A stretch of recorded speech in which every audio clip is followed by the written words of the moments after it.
नमस्कार, मी ऋषिकेश बाबूराव गोळेकर माजलगाव तालुक्यातून बोलत आहे. तर मी सध्या डेक्कन ट्रॅप रिजनमध्ये आहे. जिओलॉजिकल बोलायचं झालं तर डेक्कन ट्रॅप म्हणजे दख्खनचे पठार. तर दख्खनच्या पठारावरील असणाऱ्या विहिरीवर मी आहे. आमच्या शेतातील जी विहीर आहे ती डेक्कन ट्रॅप म्हणजे बेसॉल्ट रिजनमधली विहीर आहे. बेसॉल्ट रिजन म्हणजे काय, की जो लावा रसापासून बनलेला हा बेसिक लावापासून म्हणजे ज्याच्यामध्ये मॅग्नेशियम आणि कॅल्शियमचं प्रमाण थोडंसं जास्त असतं आणि सोडियम पोटॅशियमचं प्रमाण कमी असतं, सिलिका कमी असतात, त्याला आपण म्हणतो बेसॉल्ट. जो अग्निजन्य खडकाचा बेसिक रॉक म्हणून आपण त्याला म्हटलं जातं. ह्या एरियामधली ही विहीर आहे. तर साधारणतः आमच्या विहिरीची जी खोली आहे ती 55 फूट आहे जमिनीपासून, म्हणजे मातीपासून. तर याच्यामध्ये आमचा जो पहिला लेअर आहे तो फक्त 4 ते 5 फूट माती होती. नंतर वेदर्ड रॉक आहे, साधारणतः एक 20-25 फुटापर्यंत वेदर्ड रॉक आहे. पण तुम्हाला जी रेड जे लेअर दिसते ती आहे अमिग्डोलोइडल बेसॉल्टची, जी व्हेसिक्युलर अमिग्डोलोइडल बेसॉल्ट कॉम्बायनेशनमध्ये आहे. जो हार्ड रॉक आहे, ॲक्विटार्ड म्हटलं जातं त्याला. म्हणजे हार्ड रॉक म्हणजे नायदर पोरस नॉट परमिएबल, त्याच्यामधून खाली पाणी पर्क्युलेट होत नाही. आणि त्यामुळं काय होतं की आमच्या एरियामध्ये जो याच्या खाली पाणी पर्क्युलेट न झाल्यामुळं जास्त प्रमाणात जर पाऊस झाला तर वॉटर लॉगिंग होते. कारण खाली पाणी पर्क्युलेट होत नसल्यामुळं त्याची वॉटर लॉगिंग होते. वॉटर लॉगिंग म्हणजे काय, जमिनीमध्ये जास्त प्रमाणात पाणी वाहतं, त्याला म्हणतात वॉटर लॉगिंग होणे. तर हे कशामुळे होतं, जर तुमचा ॲक्विटार्ड लवकर असेल, ॲक्विटार्ड हा जमिनीपासून जर 15-20 फुटाच्या वरच असेल. ॲक्विटार्ड म्हणजे काय, जो लेअर असा आहे की ज्याचा नायदर पोरस नॉट परमिएबल, म्हणजे जो सच्छिद्र नाही आणि त्याची परमेबिलिटी कमी आहे. म्हणजे परमेबिलिटी म्हणजे काय, ability of transfer fluid from one place to another place. म्हणजे एका ठिकाणाहून दुसऱ्या ठिकाणी फ्लूड वाहून जाण्यासाठी जी क्षमता लागते ती त्याची नसते, त्याला म्हणतात ॲक्विटार्ड. आणि आमच्या रिजनमध्ये म्हणजे आमच्या विहिरीच्या परिसरामध्ये 20 ते 25 फुटावरच हा ॲक्विटार्ड झोन आहे. त्यानंतर पुन्हा खाली 1-2 मीटरचा ॲक्विटार्ड झाल्यानंतर पुन्हा खाली फ्रॅक्चर्ड बेसॉल्ट आहे. आणि पुन्हा खाली 30-25 फुटावर गेल्यानंतर, म्हणजे जमिनीपासून 25 फुटावर गेल्यानंतर पुन्हा हार्ड रॉक जो आहे, आपण आता एक्सकॅव्हेशन केलेला हार्ड रॉक आहे, बघू शकता. ब्लॅक कलरचा जो हार्ड रॉक आहे तो साधारणतः 25 फुटापासून आहे. म्हणजे 25 ते 55 फूट जी विहीर आहे ती पूर्णपणे ॲक्विटार्ड आहे. म्हणजे खालचा लेअरसुद्धा नायदर पोरस नॉट परमिएबल आहे. म्हणजे 2 ॲक्विटार्डच्या मध्ये जे आमचं विहिरींना जे पाणी मिळतं आमच्या आजूबाजूच्या, त्या ॲक्विटार्ड आणि 2 ॲक्विटार्डच्या मध्ये म्हणजे वरचासुद्धा लेअर हा हार्ड रॉक आहे आणि खालचासुद्धा लेअर हा हार्ड रॉक आहे. त्याच्या मधल्या लेअरमधूनच इथं पाणी येत असल्यामुळं आमच्या विहिरींचं जे ॲक्विफरचं जे नाव आहे त्याला म्हणतात कन्फाइंड ॲक्विफर.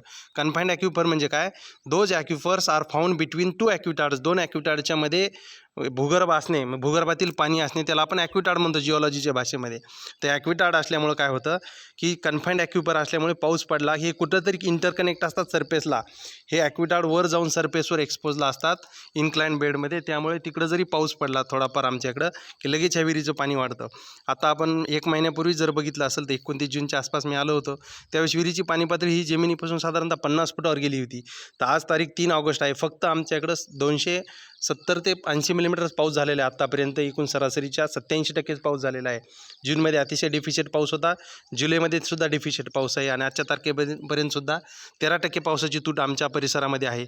तरी देखील आमच्या विहिरीची पाणी पातळी ही जमिनीपासून जी 50 फुटावर होती ती आज साधारणतः 25 फुटावर आपल्याला बघायला मिळून येते. म्हणजे साधारणतः वॉटर लेवल ही 25 फुटांनी वाढलेली, फक्त 250 mm पाऊस पडून देखील. याचं कारण आहे हे आमच्या कन्फाइंड ॲक्विफर आहेत. कन्फाइंड ॲक्विफर म्हणजे काय, हे जे ॲक्विटार्ड 2 ॲक्विटार्डच्या मधले जे लेयर्स आहेत ते कुठंतरी जाऊन सरफेसला वर टच झालेले आहेत किंवा इन्क्लाइन बेड, तिथून ह्या पर्क्युलेट होऊन ह्या एरियामधलं सगळ्या ब्लॅक कॉटन सॉईलमध्ये सॉईल मॉइश्चर आणि वॉटर होल्डिंग कॅपॅसिटी मोठ्या प्रमाणावर असल्यामुळे पाणी आमच्याकडे लगेच वाढतं.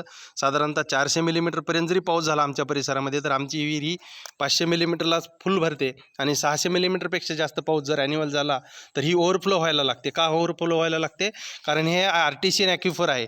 हे जर अतिवृष्टी झाली किंवा थोड्या प्रमाणात चांगला पाऊस झाला तर हे आर्टिशियन ॲक्विफरच्या याच्यामध्ये कन्वर्ट होते. कन्फाइंड ॲक्विफरमधल्या सगळ्या ज्या काही विहिरी असतात त्या आर्टिशियन वेल म्हणून गणल्या जातात. पण थोडासाही पाऊस त्याला जास्त झाला त्या लगेच आपोआप नॅचरली फ्लोईंग व्हायला लागतात. हा बघू शकता, आपण जे 5 इंची पाईप टाकलेला आहे तो याच्यासाठी टाकलेला आहे की ज्यावेळेस विहीर फुल भरेल त्यावेळेस त्याच्यातून वॉटर फ्लो हे नदीकडे आम्ही पुढे 200-300 मीटरवर ते पाणी नेऊन नदीमध्ये सोडलेलं, जेणेकरून आमचं जे खालचं शेत आहे ह्या विहिरीच्या डाऊनस्ट्रीमला असणारं हे वॉटर लॉग होतं. त्यामुळे आम्ही वॉटर लेवल त्याच लेवलला राहण्यासाठी, जमिनीपासून 7-8 फूट वॉटर लेवलला राहण्यासाठी करण्यासाठी कॉन्स्टंटली आम्ही नॅचरली फ्लो होतो ग्रॅव्हिटी थ्रू ते पाणी आम्ही छोट्या स्ट्रीममध्ये सोडलेलं आहे.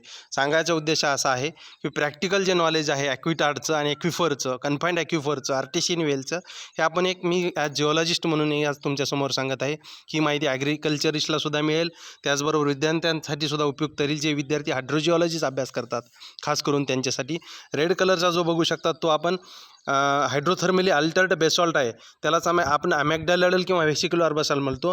तो आहे ॲक्विटार्डच्या स्वरूपामध्ये, म्हणजे तो पोरसही नाही आणि परमिएबलही नाही, त्याच्या खाली पाणी पर्क्युलेट होत नाही. त्यामुळे इथली जी परिसरातील जमीन आहे ती वॉटरलॉग होते जर एक्सेस पाऊस झाला, आणि खाली 25 फुटावर गेल्यानंतर सरफेसपासून पुन्हा ॲक्विटार्ड लागतात हार्ड रॉकच्या स्वरूपामध्ये.